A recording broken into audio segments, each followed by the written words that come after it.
All right, we're back. Whoa. Sorry about that. Too much going on, too many phones going on, and preparation. I'm doing like 10 million things at a time, so hope you guys forgive me for that.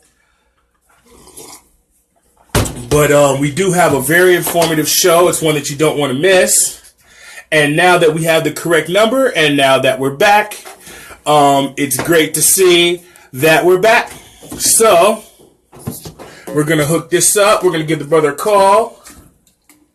And we're going to get right into the show. And we're going to talk a little bit about the music industry. People trying to get in and people trying to get out. All right. Let's give the brother a call. We don't want to keep him waiting too long. This is a very important man and a very busy guy. So I want to thank him for even giving me the time to speak with him today.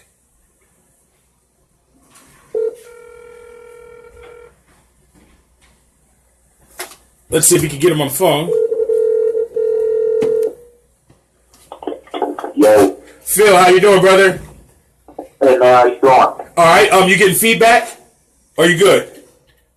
I think I'm good. Yeah, sounds pretty good. Okay. Sorry about that, man. I left your number in the phone that I'm recording on and not the phone that I'm calling you from, so I had to stop the show, get the number out, and then call you back.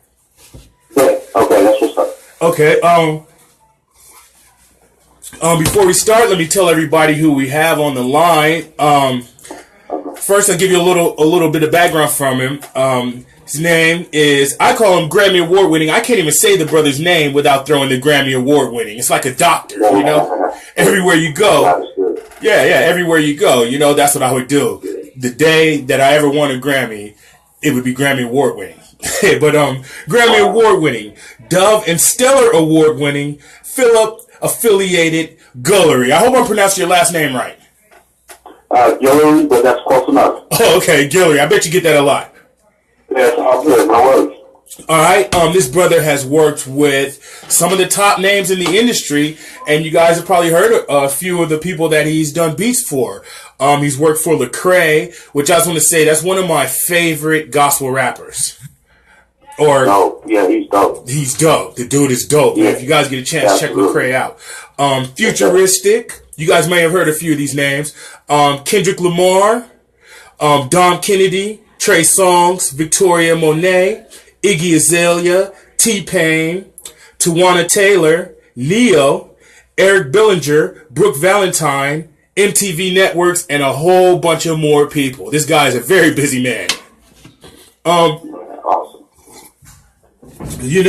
Brother, what I wanted to do was, there's a lot of people that are trying to get into the music industry, And there's been people that have been trying to get into the music industry for many, many, many years. And for some reason, they can't seem to find their niche. They can't get in, Right. And I wanted to talk, I wanted to have you on the show to give him advice from a guy that's been all the way to the top of the game, And so you can kind of guide them along the way of what maybe they're doing wrong and what it takes, what it really takes. Definitely. Okay. Definitely. Well, first thing. Go ahead, bro. I'm sorry about the first thing. That has to be understood is you have to be very, very honest about your craft. You can't think that you are higher than you really are. You can't be, I'm tight, I'm ready to go. The only way you know that is when you get around other people. You got to get around some people that do what you do. You need to be around a lot of different types of people. You can't just be around your homeboys. A lot of people, get advice from friends who know nothing themselves or their family, telling them what they should do. And, following the wrong advice is the first thing. You got to know, that people around you don't know what they're talking about. Yes. They're trying to figure it out just like you. Mm-hmm. So I would say you need to get around people that are in your industry that know a little bit about it. Go network. You need to go to some networking events, shake some hands, hand out some business cards. And yes, that is important. Business cards, anything that helps to brand what you do. Mm-hmm. More importantly, though, you need some mentors. Yes. You need to get around somebody that has done what you're trying to do. has been where you're trying to go. I think it's very important, to connect with people that are willing, of course, to at least give you some insight or some guidance. Or, there's a lot of different, conventions. You have like the ASCAP Expo. You have all these different things you can go to sit down and listen to some panels of people that are in the game that'll give you some good advice on what you should do. But I would say get around people that are better than you. And people, when I say better than you, not in the sense of just, oh, he's tighter, but people that that are superior in their skill. And, you can kind of gauge based on what you do and what they do where you are as far as the level of quality in your music. You can tell the difference. Yes. And you have to be honest about it. You can't say, oh, I'm on that level, and you're not. That's one of the first things. Okay. So, I find that, a lot of my brothers, they have a local mindset and not an international mindset. That's deep. You know what I mean? Yeah. And it's okay. It's okay. I mean, it's okay to start there. To start there is okay. You're going to start regional. You're going to start in your area, but don't let it end there. You have to have visions and goals beyond what you see in front of you. And then you have to learn the business and figure out what it is that you want to do in the business specifically. What is it that you're after? You say, I want to be a producer. Okay, what does a producer do? What is it that you're expected to do as a producer? And a lot of people say, I'm a producer, or, I'm this and I'm that, but have no description. You need to know what it is that they do. And according to, the book, there are a whole bunch of responsibilities that a producer has. And really, they're almost like the director of a movie. So when someone says, I want you to direct the movie, that director needs to know the ins and outs of the movie. He needs to know what everybody's position is. He needs to know where everybody goes, where everybody stands, what everybody's cue is. He has to be on top of the whole entire project. Yes. And you got to know that you are pretty much going to be you're going to be what makes the record or breaks the record, or you're going to get the blame for it if it doesn't do well. At the end of the day. Yes, it does all fall back. You are responsible for everything. Yeah, it all falls back to the producer. Excuse me. It all falls back to the producer for sure. Because what I've noticed is, just let me give the people a little bit of history of how we met and everything first before we actually get into the stuff that we're going to get into. I was in Antelope Valley, and I was at the AV college. And I'm in the band room, and I'm just like playing on the piano, chicken scratch type stuff, and I hear somebody playing two pianos at the same time. It sounds like an orchestra, So I peek into the other room, and I see it's just one guy, and he's playing multiple pianos at the same time. And I was amazed, like my mouth literally dropped to the floor because I had never even seen that, And I consider myself a little bit of a keyboardist, but nothing in the arena of this gentleman. And, from that day on, we start talking and stuff. And this was, 16 years ago? Yeah, something like that. Yeah, definitely. About 2001, 2002. Yeah, right around there. And, from that, I just knew when I saw this brother, something was different about him than the rest of the people that do music. And I went into the Guitar Center a couple times, and I seen them, and they're doing the same thing, playing multiple keyboards at the same time. It's amazing, And what I wondered is, how did you get into music? And did you go to school for music? Actually, very interesting. I didn't get a chance to go to a formal school, but I would say I went to school. The old school of music. Basically, I started, learning on a keyboard, at home, of course, and a lot of things happen at home. A lot of trial and error, and basically, I really didn't know how to play up until I was about 19 or so. I wasn't really that, I wasn't trained how to play the piano. It kind of happened supernaturally, honestly. I was 12 years old, man, and I had a kind of a death experience that took place in my family that really changed my life. Oh, wow. You know, a brother, yeah, man, somebody I grew up with, listening to as a musician, as a writer, and he passed away. He had a big, heavy influence on my life. And, man, after he died, after his funeral, man, you know, I went to the piano that my grandmother had in her back room. Mm-hmm. And, you know, at that time we were homeless, you know, so my grandmother let me stay some time at her house. And I would go back there, man, and I went back there and started playing. The first time I was 12 years old, right after the funeral of a loved one. Oh, wow. And I started, I wasn't good, of course. I banged at the piano, you know, I didn't know what I was going to do. Mm-hmm. You know, but I remember listening to Donny Hathaway's Song for You, and I was going to try to do that intro. Mm-hmm. And, you know, I thought that intro was everything. And so, you know, that's kind of my, you know, backstory. You know, I started there, but I really didn't get serious about it until I was about 19.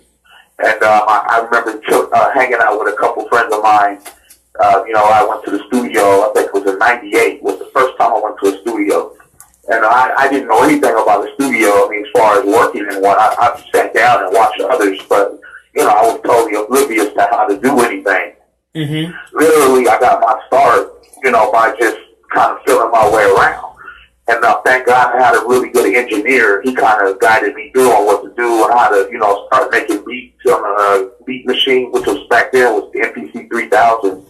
You know, I started making tracks on that. And, you know, it was really cool to hear myself make a track. You know, in the studio, I was like, wow, this is a whole different world than a keyboard, you know. And so from there, my passion for it grew, you know, because I felt like I was sounding pretty good, you know, to someone that didn't know what they were doing. Mm-hmm. And, you know, so anyway, I got around locally, you know, everybody started hearing what I was doing and said, oh, man, you know, Phil is this, Phil is that. You know, and I'm just like, man, I'm feeling myself at that point. I'm like, yeah, I'm doing my thing. You know, but obviously, you know, I was young and didn't know anything. But, you like that little love that you get around town. Mm-hmm. You know, and everybody starts talking you up a little bit and telling everybody about you. And, you know, so anyway, you know, long story short with that, I started to really just get into getting into the studio. I started spending even my own money to that was my school, but I spent my own money to get into the studio to learn what I was doing. Mm-hmm. You know, I got around, you know, some experienced people, you know, some engineers, some artists, you know, that were even training me on how to be a producer, which I didn't know at the time that's what it was. But I had to learn the whole spectrum of being a producer, which is literally walking into a studio, setting up studio time, walking in and saying, okay, you know, first of all, knowing what engineer works right for your sound. Mm-hmm. You know, also, I had to learn how to do vocal production, which a lot of producers do not know how to do. Yeah. You know, like, you know, basically guiding the artist and telling them, you know, what they need to do. You know, even down to singing the notes. You know, I got to be able to do all that, you know, to get the best out of the artists I work with. Mm-hmm. But, you know, I didn't, nobody taught me how to do that. I had to learn on the fly. And, which is fine. I mean, and I love that old school. That's a beautiful thing. But I'm going to say this. Music now is a little different. Based on, you know, well, and you know, I'm not, and not to be, so old school when I say that, but I say that in a way, in a respectful way, where, you know, music is a little quicker now. Mm-hmm. It's a lot easier to make a song. Yes. Than it was back then. Because you have to realize we were working on tape. Oh, you know, we weren't working on Pro Tools and all that back then. Mm-hmm. You know, you see what I'm saying? We had to do it the old-fashioned way. We had to slow it down, speed it up based on the tape. Yes. And so there was no room for a lot of error. You really had to have, your craft had to be on point. Mm-hmm. You know, you couldn't really, you know, go in there and do a million takes. Yeah. You know, you had to kind of get in there and you know your song already, and you had to execute. And, you know, back then, you know, we didn't tolerate, you know, 1,000 takes. We would just drop the studio booth and go get another rapper. Yeah, yes. Definitely. You know what I'm saying? Yeah, no, definitely, brother. Plus, like you said, I just want to touch on this real quick.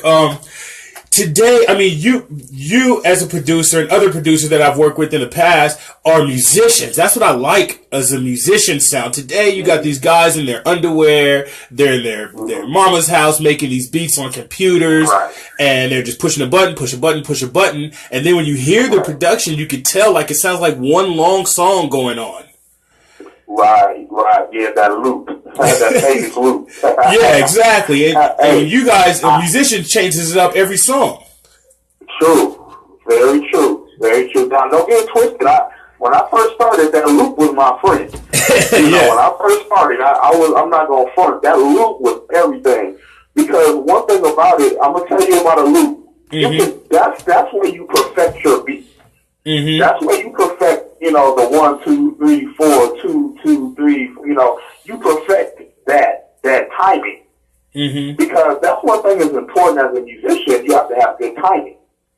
And, it's okay to be able to play, but I know a lot of people, they don't play with good timing. Yes. And so that really trained me how to be on time. That little metronome, you know what I'm saying, and being able to program within a 4-bar measure. Which another thing is very interesting because a lot of artists now don't even know what a 4-bar loop is, and that's kind of sad. Yeah, that's true. So, I have to always go back to song references to kind of tell them what a loop is. It's okay though. I'm here to train. I don't down the new generation of musicians or programmers. What I do is I want to encourage them, and I want to be an example because. The thing is, they don't have a lot of examples of people that are musicians that will walk into a studio and actually can compose something in front of them. Where they can find a sample of somebody doing it, but somebody actually in front of them, doing it and showing them also and saying, hey, this is the essence of music is actually being a musician. Being able to pick up an instrument and do it without anything. Just you and that instrument. Yes. How did you get into? Excuse me. How did you get into the music industry? Honestly, my start came in 2004. I got a call back from MTV, and this is my beginning in the sense of professional. They hit me back for Pimp My Ride, and I started getting a lot of placements with that show, MTV's Pimp My Ride, and also. There was another one called, I think, Date My Mom. This was back in the day, 2004. I remember those shows. Yeah, those little shows. Yeah, they were hits though. Those are big shows. Those are all hits. Oh yeah, back in the day, those were everything for MTV. They really started transitioning into the, what do you call the real world? Yeah, the reality. Being more reality TV. So that was starting to really take off. So those type of variety shows, those interest shows started to really pick up at that time. And so, they had a lot of viewership and a lot of people started to really get into it. So I got MTV, I got into MTV around the time that started to really pick up. And, so Viacom actually is the company that runs and actually is the head over MTV, VH1, BET, CBS. They pretty much, own a lot of the cable stations. Okay. So I was fortunate back then to sign with Viacom. They call it a blanket license, where I can send multiple tracks at a time. I can send 1,000 tracks if I want, whatever. However my catalog is laid out, I can send it to them, and they would basically hold on to it until they found the right show for the song. That's great. For the songs that they wanted, So anyway, so I was fortunate and blessed. God put me in a position where I was able to be on a lot of those TV shows, even making the Band P. Diddy show. All the major shows, that culture was pretty much in tune with. I was had music on. Oh wow! So, That's great, man. Like you said, it's a blessing, brother. It's a blessing. You definitely deserve everything because, like I said, you're talented, very extremely. What are some of the pitfalls of the music industry that you've seen? Pitfalls, I would say, basically, I'll go back. Let me go back a little bit to some experiences that I've had. One thing that I mentioned earlier about being honest about your craft. really, if you have to know who you are. You have to know what you really want to bring to the industry, and you have to be ready for a bunch of no's. You're going to get a lot of no's before you get a lot of yeses. Yeah. I've ran into a lot of people who, they told me my music was good, but I needed work still. I mean, I even had somebody that I went to school with who at the time was a major executive, who could have easily put me in, the game, but he was honest with me. He said, man, you're not ready yet. You're not ready. You're my boy, and I love you and everything, but, you're not ready. I can't take you to my executive. I can't take you to, my people yet because I can't play this for them. Oh, yeah. And I needed that. I needed people to be honest with me. I went into the office of big people, major people who, looked at me like, bro, you're not ready. And so you have to know that, you have to be humble. You have to listen to people. I took a lot of advice from people. But the biggest thing is you don't want to get cocky, and you don't want to be around people that are not doing what you're doing. You need to be around people that have the same passion, that have some type of desire to be, in the same field that you're in if they're not there yet. The worst thing you can do is get with people who ain't going anywhere. Okay. And you got to know they ain't going anywhere. You gotta be real. You gotta be straight up. I had to look around one day and say, okay, my circle of influence are people that are not doing anything but smoking and drinking. Yeah. You know what I'm saying? Yes. And so that's a real big pitfall. It's connecting with the wrong people. And also being distracted. You can't be distracted. You have to be focused. And you have to make some sacrifices. You have to sacrifice.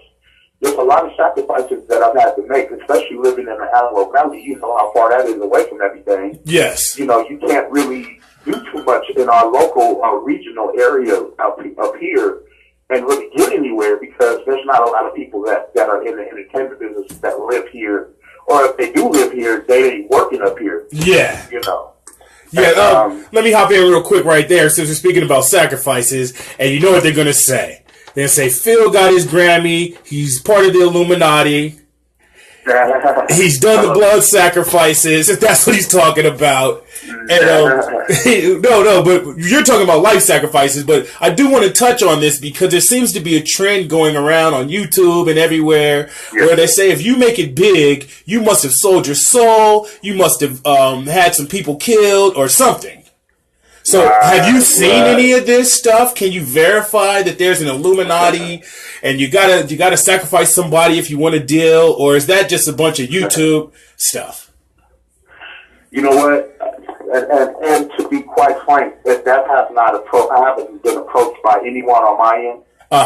Thank the Lord for that. Yes.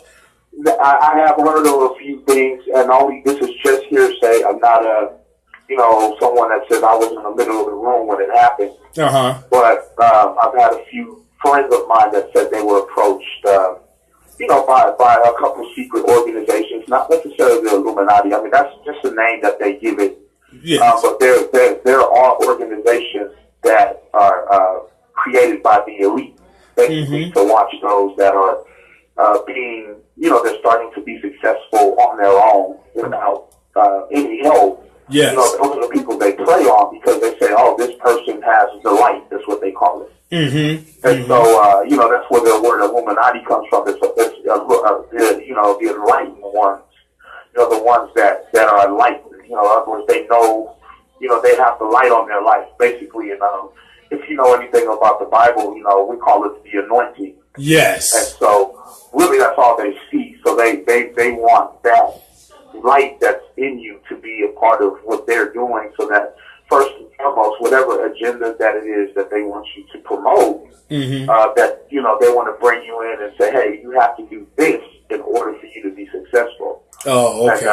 And so what they do, they have what you call buffers. So that the buffer will come in, which will be like the record executive, representative, not necessarily the guy himself. You have a representative that'll come and say, you know, usually it could be an A&R, it could be a, you know, a vice president, it could be, you know, whoever within that label who will come and say, hey, you know, this is the direction that we've been told to go.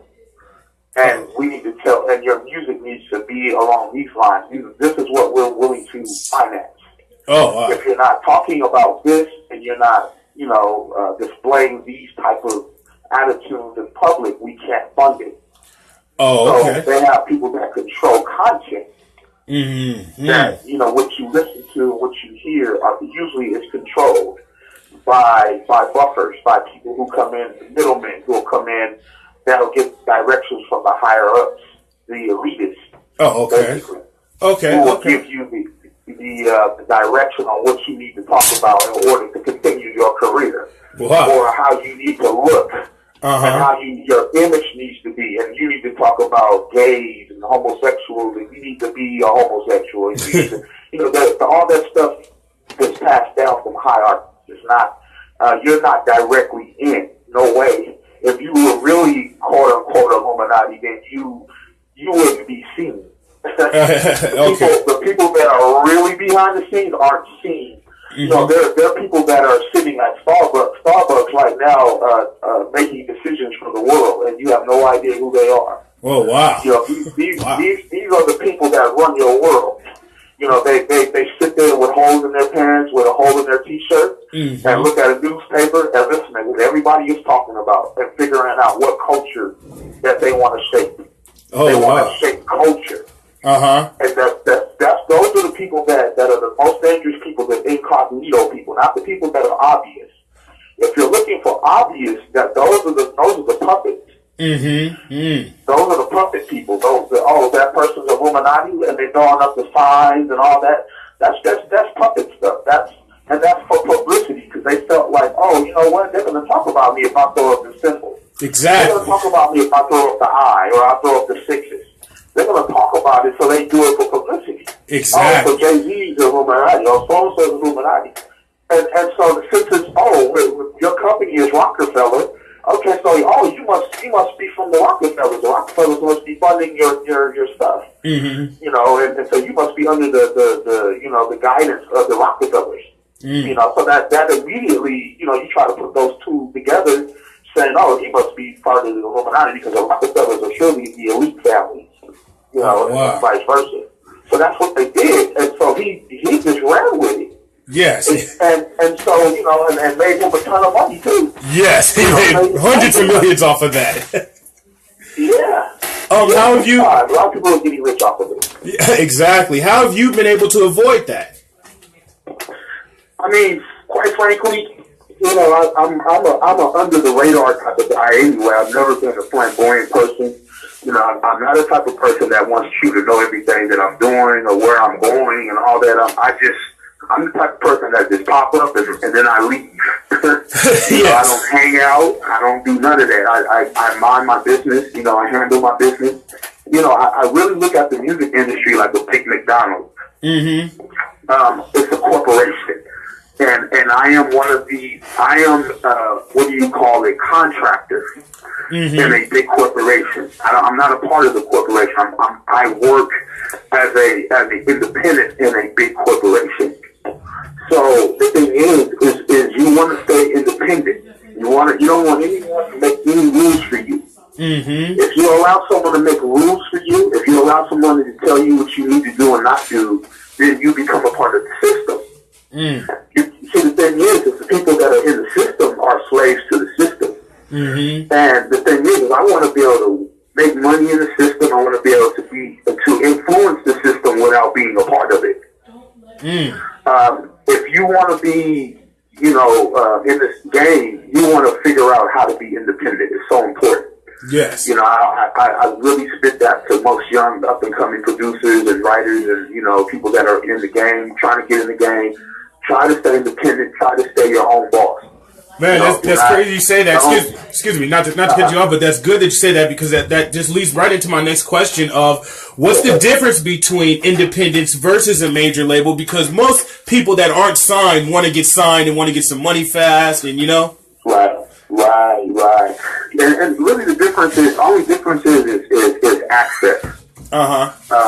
You know, obviously, you know, being signed to a major, you know, to one of the big three, you know, gets you a little bit more notoriety. You know, you really could use their name, their brand, your name. So, you know, for instance, if my name is affiliated and I'm signed with Universal, then I immediately get to use that moniker to promote my brand. So I can say affiliated, you know, Universal, and everybody knows Universal. No matter where I go in the world, you can't say you don't know that company. And so now, if the label decides to put money behind your brand, then what that means is that you're getting ready to pretty much what they call worldwide. You're going to be on every radio.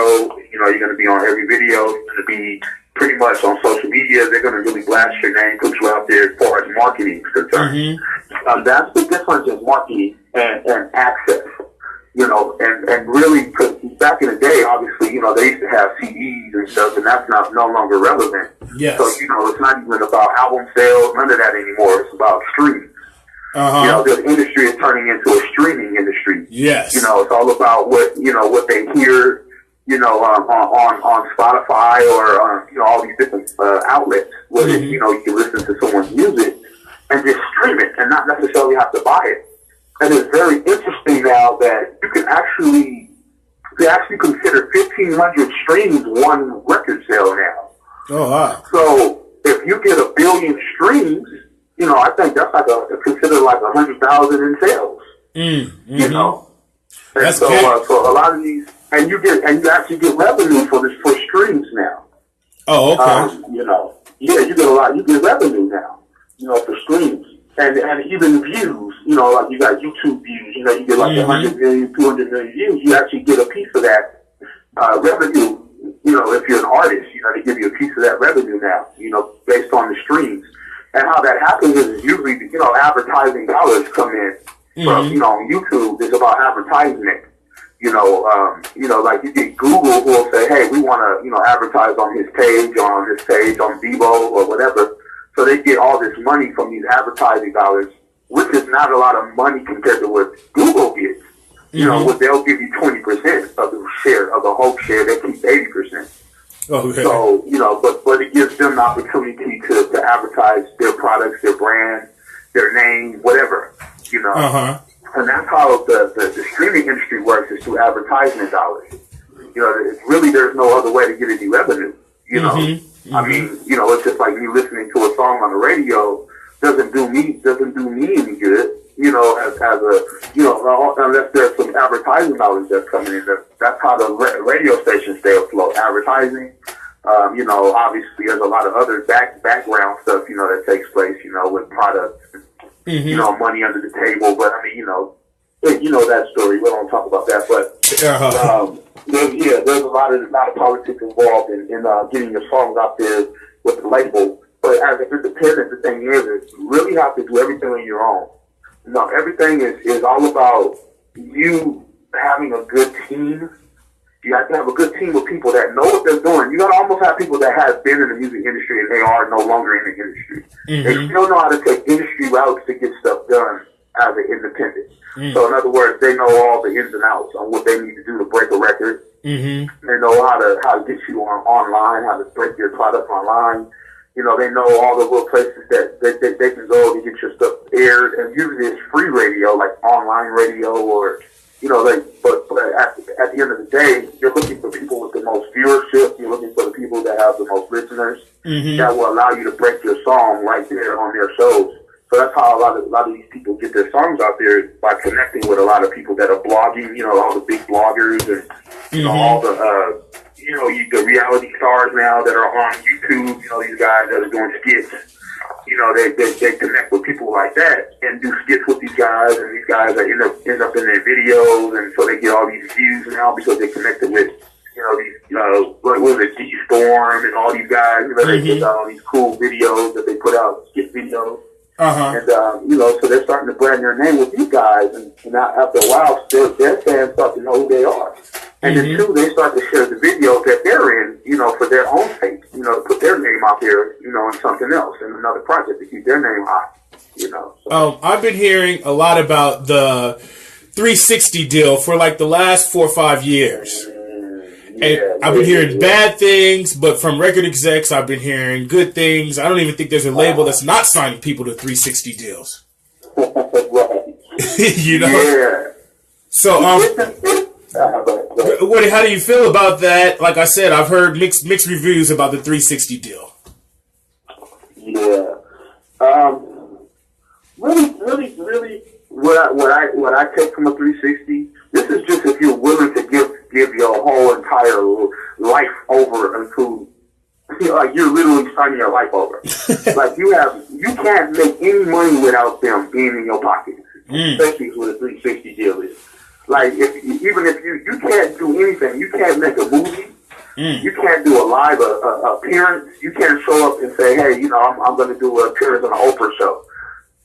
You can't do anything without basically going through them.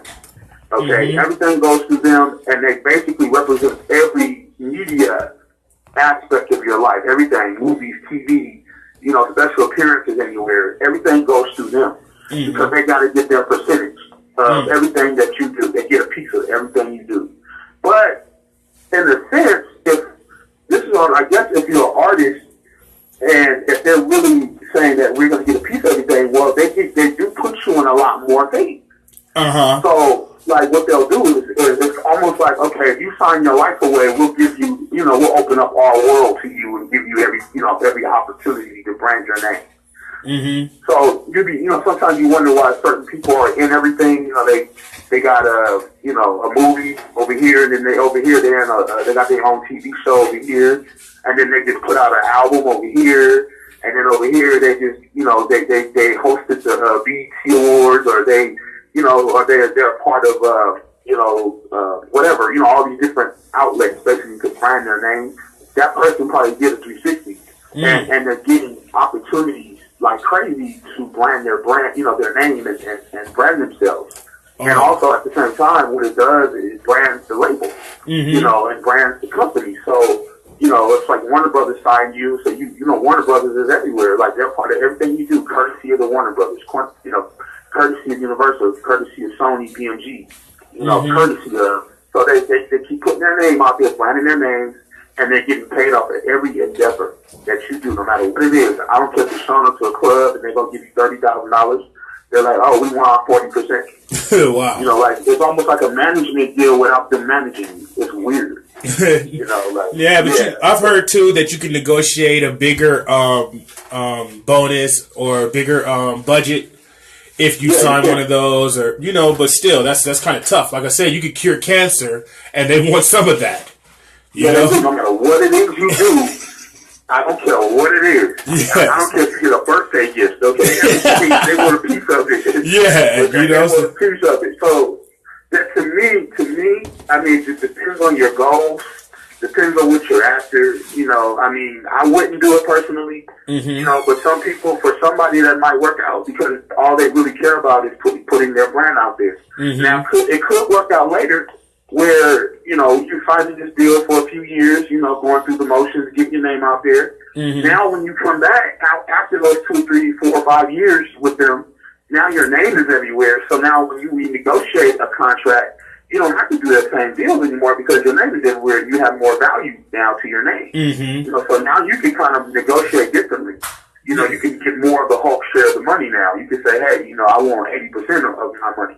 I'm not going to give you, 50% anymore, 70% anymore. I'm giving you, 20%, for, which is, I feel like that's not bad. You coming in you're more like a partner than you are, hey, I'm an artist under this label. Like, no, I want you to, if you're smart, you'll have something to follow up, like a label or something by that point, where you've been developing the whole time under their what do you call it, under the radar. You're developing something that's outside of them that they know nothing about. So when you get out of your contract, you can have something that's ready to go full fledged. Everybody, all players on deck, all hands on deck, pretty much. So that way, when you walk in back into the door, I got something to offer now. I have a multimedia company. We're working on these shows. We have, a label now. We have this and that. I want to sign my label to this deal. I don't want nothing. I want my label now or my company to be part of this company. You know what I'm saying?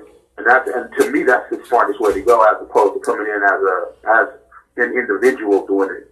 You know, but you put your company on, and in that way, you know what I'm saying? You actually have control of your brand. You know, where they can't tell you what to do. No, you're telling them what you need. You know what I'm saying? I need this and that and the other, so my brand can get out there and my name can get out there. And we control our music, we control our content, we control our image, you know, that kind of thing.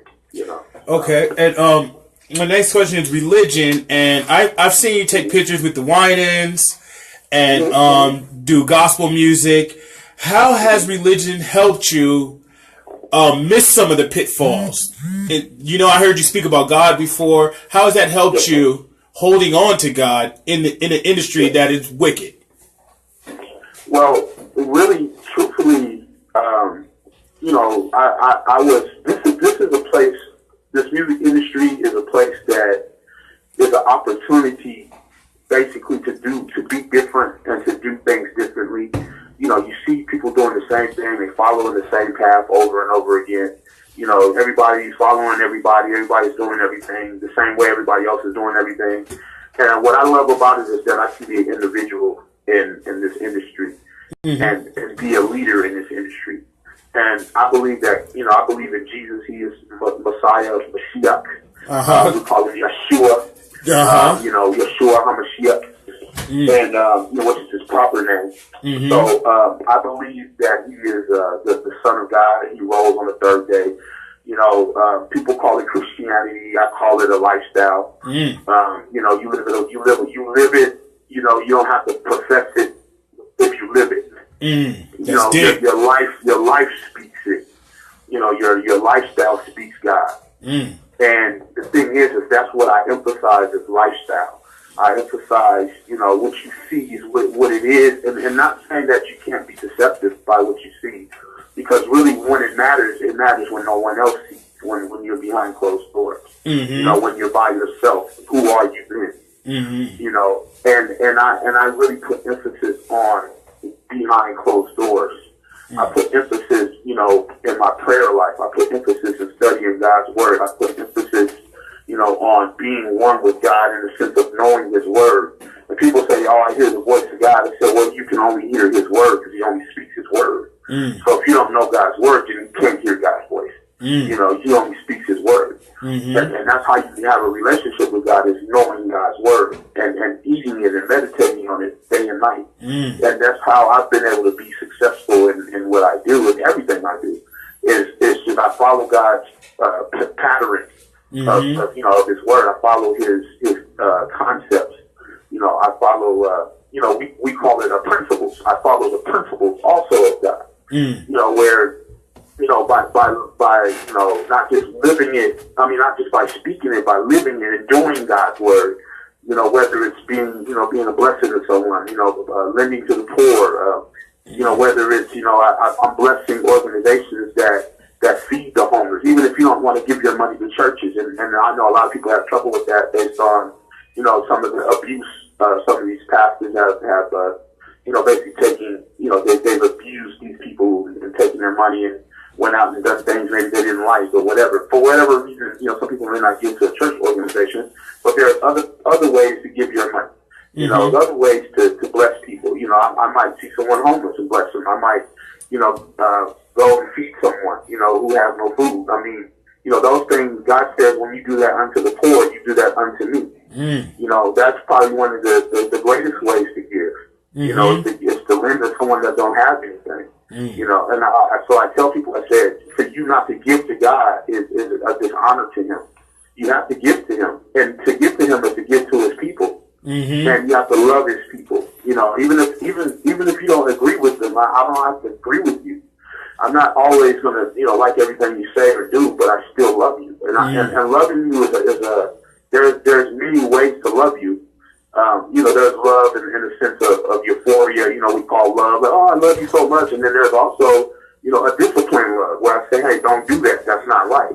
You know, there's a lot of ways to love someone, you know, and you know, when I say I love you with, you know, in the sense of unconditional. I love you whether you do good or bad. You know, whether you treat me good or treat me bad, I love you. You know, I don't have to get along with you in the sense of being in your face to love you. I don't have to, you know, shake your hand to love you. You know, I don't have to do none of that. Yeah. But I will forgive you and I will love you. And those are important, you know, to my walk. I do that with everybody. I don't care what you've done to me. I don't care what you said to me. None of that matters. At the end of the day, I will continue to love you because it's a choice. Man. Love is a choice. Love is not forced. Even God is not forced on you. You know, God doesn't force himself on you. There's more religious people forcing God on you than God. That's true. Okay. You know? You know what I'm saying? Like, for real. And I thank God that I didn't grow up. See, I didn't grow up in an all church environment. I had parents that were balanced. Both of my parents, you know, they were Christian. They loved God and everything. You know, I went to church, you know, like everybody else, but I wasn't forced in my household. You know, I didn't have to wake up Sunday morning listening to gospel music, and you know, I didn't have that life. I had a balance. I had that life where, hey, you know, I'm about to watch an Eddie Murphy movie. You know, I'm about to watch it. You know, I'm about to listen to NWA. You know, I'm about to listen to Tupac. You know, I'm about to. You know what I'm saying? I had it all. I had the ability to make choices. I had the ability to be an individual. You know, I could have said, nah, you know, that ain't for me, and walked away. Or you know, I said, you know what, I've investigated it, I researched it, you know, and see me, I put everything to a test. I'm not the type of person that takes people's word for it. You know, don't take nobody's word for it. Whatever you believe, don't take nobody's word for it. Do research, do some background checks. Definitely. You know, do test everything, you know? Yes. I'm gonna throw a couple. Oh no! Before we get into that, speak a little bit about this. And I got to, like I said, since we talk about the music industry, we want to get into all of the other stuff that's going on in there too. Chris Brown and Soulja Boy. Do you have any opinion on this? Do you have any opinion on what's going on with this? They're making a lot of money. Oh man. You know what? With that, honestly, with that, I believe it was all a ploy to, you know, basically, what do you call it? A public ploy, basically, to put their names back. It's almost like two careers that seem like they're fading away a little bit. And it's almost like they kind of set it up to where it's like, you know, it was like a beef that really wasn't supposed to be a beef, but it happened that, you know, they made it into bigger than what it really should have been. Yeah. And it just got out of hand, so they had to start acting hard and you know, and all that. Like they had to, because it's now, you know, everybody's watching. You know, it wasn't that bad until everybody started watching. So, you know, then everybody started watching, and they had to pick up the pace. You know, they had to pick up the beef, and so now they turned into this big publicity stunt. Now to the point to where people talking about, I want to see them fight now, and I'm like, what? And I'm like, you know, I mean, it's interesting to me where, you know, you got two artists, two people that have had some measure of success that are at each other's throat. That baffles me. I'm like, well, you know, we're you know, you guys are the same fraternity per se. Yes. You know, you guys have done way more than most people would ever get a chance to do in places. Done things that people will probably never be able to do, and yet here it is. You're resorting back to, you know, quote unquote hood violence or gang violence. Yes. You know, and you know, and basically you bring it. To me, it's more than anything else. It's promoting ignorance. More than anything else, it's promoting, you know, stuff that we're trying to basically, you know, rid ourselves from. Those images that we're trying to rid ourselves from. Yes. Being promoted worldwide, nationwide. You know, and you wonder why people have certain images of black people. You know, because this stuff is being, you know, plastered all over social media. And then, you know, we can't, what do you call it? We don't know how not to participate in it, because that's, you know, we grew up in ignorance, and we think that's fun and cool. You know, so we keep sharing it, and then now by the time you got 100 million shares, 100 million views. Yeah. You know, and the thing is, we're participating in the garbage. You know, and my problem is if you want to see change, you have to be that change. You know, like me, I'll never share anything like that. I'll never speak on anything like that. You know, when I see two situations that'll bring us down as a people, I'm not about to, you know, put that on social media for people to glorify. Yeah. You know, I'm not going to do that, because to me that lowers our value and our worth. You know, we're worth more than that. We have more in us and to us that we need to show people. You know, so really, honestly, you know, I'm not against Chris or Soldier Boy in any way. I would love them both, man. I never had the privilege of meeting them in person, but I really hate that two brothers, one took that direction. At the end of the day, they're both people, man, and they're both black and they're brothers. At the end of the day, yes, and I don't like to see brothers quarrel or fight, in any way, shape, or form. So I don't support the fight at all. So yeah. Okay, no, I don't either. It seems like they're just making more money off of us. We're the idiots. Always makes money. Yes. Okay. I'm gonna throw some names out, and just tell me what comes to your mind. First thing that comes to your mind, one word about these guys, or a couple words if you want to. But I just want to throw some names out and see how you feel about these artists. Kendrick Lamar. Let's see. Kendrick Lamar. I'd say dope. Okay. Drake. Likeable. Okay. J. Cole. Creative. Okay. Young Thug and him wearing a dress. Not my flavor. Okay. Future. Interesting. Okay. Lil Yachty. Not into. Okay, that's being very polite. Meek Mills and his new beef with 50 Cent, or his beef with Game, or his beef with whoever. Publicity stunt. Okay. And we're gonna wrap it up here. I want to know, who's your favorite rapper right now? Right now, as we speak, that's a loaded question. Mm-hmm. But my favorite rapper right now, out of the new guys, and then I'll ask you out of the old guys. Yeah, because I'll be able to jump up on the old guys. I'm heavy on that one, but I kind of did Kendrick. I did Kendrick. Okay. I think only because first of all, I love his story. Where his background. Mm-hmm. That he was able to succeed as an artist from the West Coast. Mm-hmm. And how that is. We have a stigma about West Coast, being gangster. Yeah. So for the fact that he's not coming out with that stigma, and that he's been able to succeed as just a hip hop artist, I give him props. Okay. Out of the old guys, top three. Top three, Rakim. Definitely. I would say Pop. Mm-hmm. More for influence.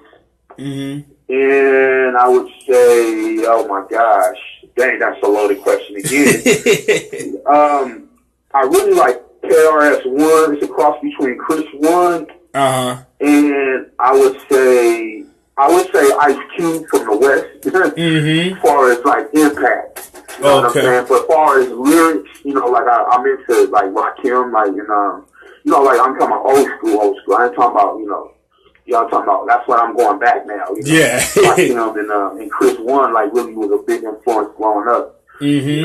In the hip hop culture and the hip hop era. Because I go back to the 80s with it. Yeah. I know a lot of people got a lot of 90s influences like Nas and all, and I respect them, but I'm going back. I'm thinking of Big Daddy Kane. I'm thinking of I'm thinking of all the. You know what I'm saying? I'm thinking of the greats. When I think Fat Boys. You know what I'm saying? Mm-hmm.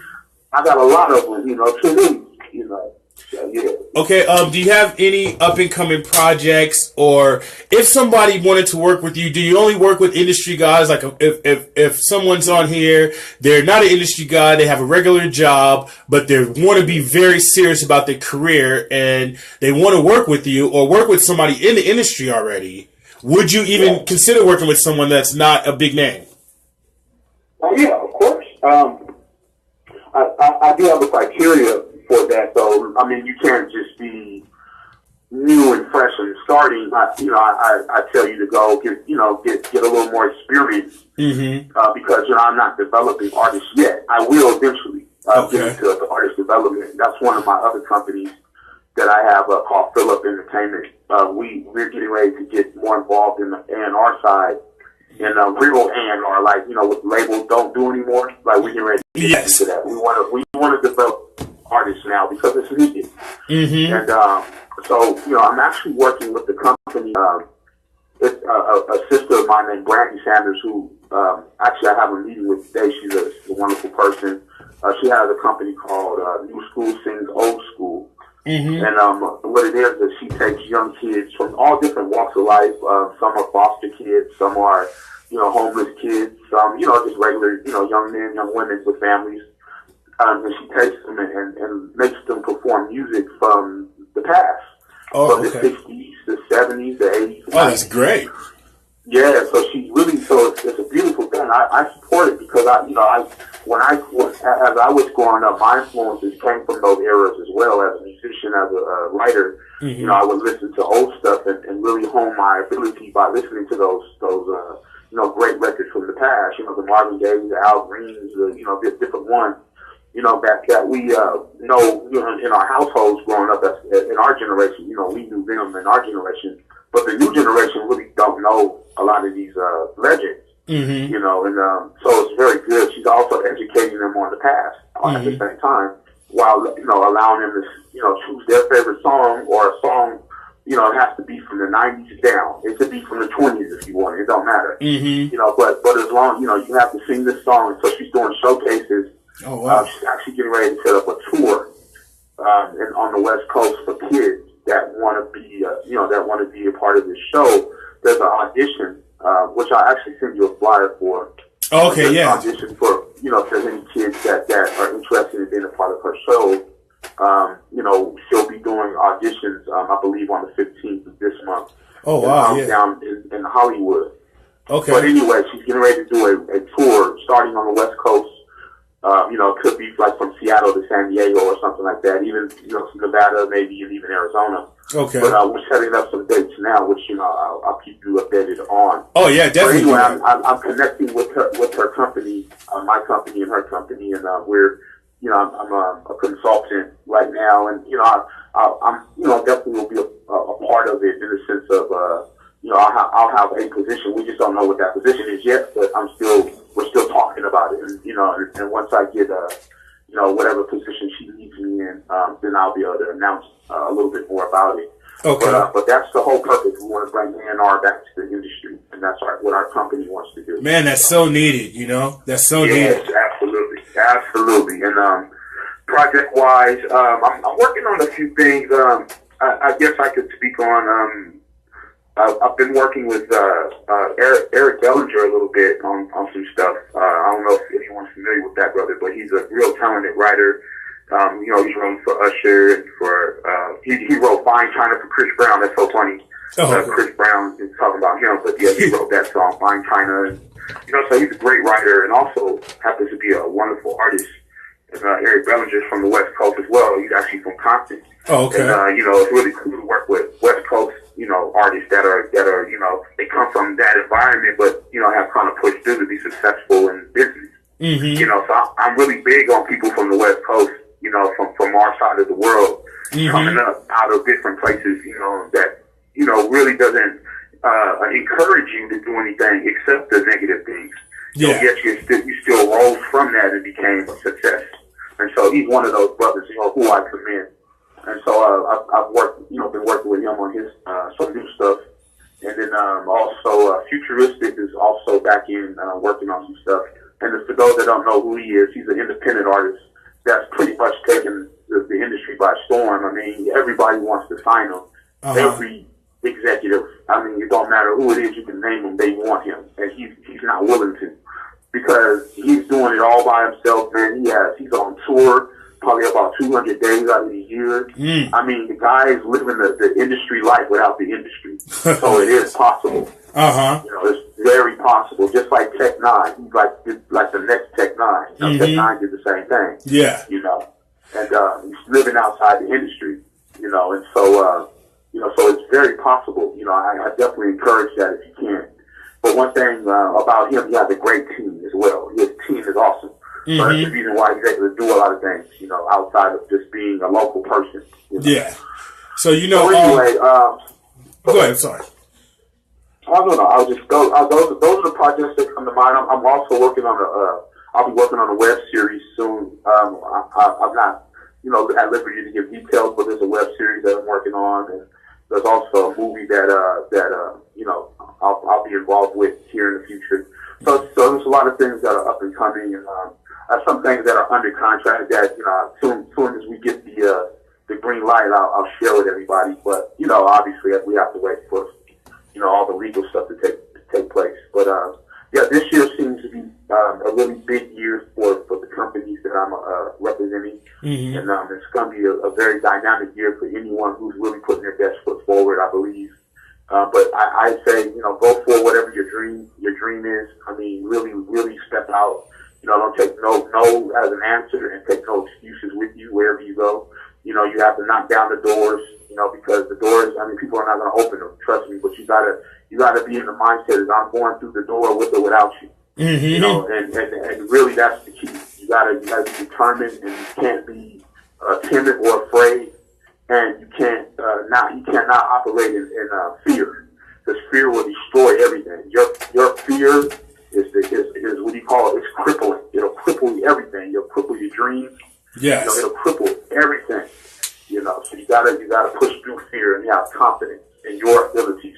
But most of all, believe in God and trust in Him and pray, because that's what I do, and that's how I'm successful, because God has given me favor and grace to do what I do. And trust me, I'm not doing it alone. It takes help to do what I do.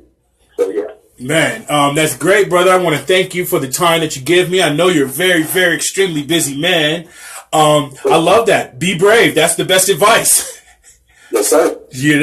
Like I said, if anybody of the audience out there that wants to contact the man, like he said, have your stuff together first. You can't come with some money saved up. If you're working, save up a budget, if you want to be serious about your career, man, you need to, approach a guy like this correctly.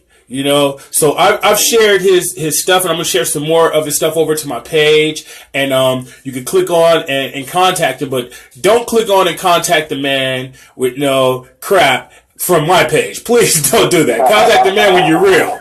You see what I'm saying?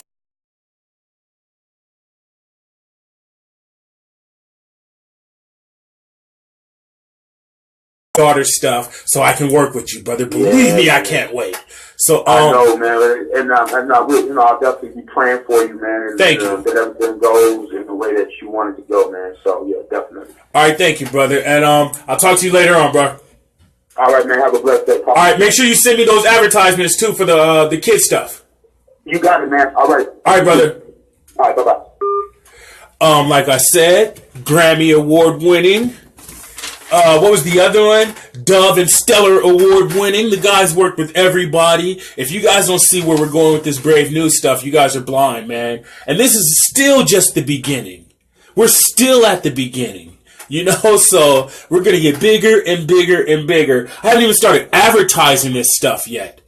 I'm just putting it up, and whoever wants to watch it can watch it. But when they go back and see all of these shows, so much information that he just gave you. So it's your boy Brave for Brave News. We want to thank him again. And like I said, the brother has a Grammy. So if you're out there and you're ready to work with someone that's a Grammy Award winner, that you want to put on your single, hey, this is produced by Grammy Award winner, which is sales come with that, period. Approach him with a budget. Save up a little money. Tell him how much you got. And then see if you could work with him. But I would not call him and say, hey, I have $100. I need a beat. You see what I'm saying? Because he's working with the top of the top. So we want to thank him again for the show. It's your boy Brave for Brave News. Tomorrow, the next few days, I believe we're going to be off because I have some other prior engagements at this time that I have to do. But like I said, we're going to be here. Brave for Brave News. Peace.